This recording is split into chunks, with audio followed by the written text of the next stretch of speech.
তো বন্ধুরা এখন বাজে হচ্ছে 4:40। তো আমি এখন কাজ থেকে ফিরছি।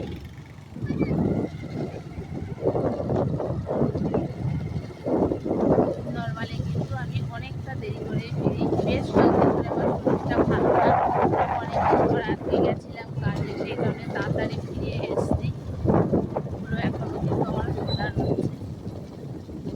আর আমি যে পাড়া থেকে এলাম ওই পাড়া থেকে আমাদের পাড়াতে কিন্তু ঠান্ডাটা একটু কম কম, ওইদিকে এলাম ওইদিকে অনেক ঠান্ডা ঠান্ডা লাগছিল, আর আমাদের পাড়াতে কিন্তু ঠান্ডাটা অনেকটাই কম।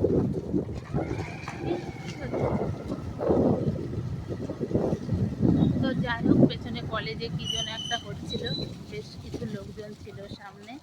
আর এই পেছনে দেখতে পাচ্ছ ওটা পূর্ণী দেবী কলেজ।